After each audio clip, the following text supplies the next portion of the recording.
بھائی حوالہ جات کو کیا کریں گے؟ یہ تو ان کے عقیدے ہیں، اعلان کے ساتھ کہتے ہیں، اور یہ تو ابھی کثر نفسی سے انہوں نے کام لیا ہے۔ 99 صرف نکالے ہیں اللہ کا مقابلہ کرنے کے لیے۔ مولانا شاہ ولی اللہ کی کسی بک کے اندر لکھا ہوا ہے کہ انہوں نے اپنے ناموں کے اوپر پہلے غور کیا تو 99 تھے۔ کہتے ہیں جب پھر کچھ میں نے مزید اپنے ناموں کے اوپر غور کیا تو یعنی کوئی لاکھوں میں تھے۔ کہتے ہیں جب مزید توجہ کی تو پھر یہ کروڑوں اور کھربوں میں نکلے۔ پھر کہتے ہیں اور زور ڈالا تو پھر گنے نہیں گئے۔ یہ وہ حضرات ہیں۔ اسی فلسفے کے تحت انہوں نے کہا کہ میرے والد صاحب کے پاس ایک جماعت آئی اور انہوں نے پوچھا ان سے کہ کدھر جا رہے ہو؟ جماعت کے لوگوں نے کہا کہ ہم اللہ کی تلاش میں۔ انہوں نے کہا چلو میں بھی ساتھ چلتا ہوں۔ آگے گئے، نماز کا ٹائم ہو گیا تو لوگوں نے کہا کہ یہ بزرگ شخصیت ہیں، چلو انہی سے آج نماز پڑھاتے ہیں۔ ان کو کہا آگے آپ امامت کرائیں۔ تو جب صلاۃ ختم کی، سلام پھیرنے کے بعد پیچھے مڑ کے بیٹھے اور پھر پوچھا کدھر جا رہے ہو؟ ان کا اللہ کی تلاش میں جا رہے ہیں۔ تو شاہ ولی اللہ صاحب کہتے ہیں کہ میرے والد شاہ عبد الرحیم صاحب نے کہا کہ تمہارے سامنے تو بیٹھا ہوا ہے، کہاں جا رہے ہو؟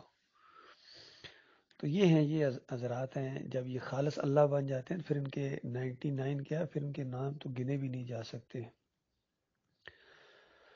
پھر لکھتے ہیں شاہ ولی اللہ صاحب کہ میرے والد صاحب کے اوپر ایک دفعہ ایسی حالت تامہ طاری ہوئی، بالکل یعنی اللہ کے اندر مکس ہو گئے، اور کہتے ہیں کہ اللہ تعالیٰ نے فرشتوں سے کہا کہ جاؤ شاہ عبد الرحیم کو تلاش کرو۔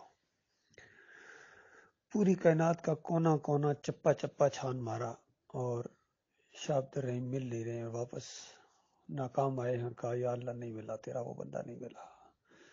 اللہ تعالیٰ نے کہا جو میرے اندر گم ہو جائے وہ کہاں تمہیں مل سکتا ہے۔ تو یہ ہیں ان کے حالتیں۔ ان کا ایک مشرکانہ دین ہے پورا۔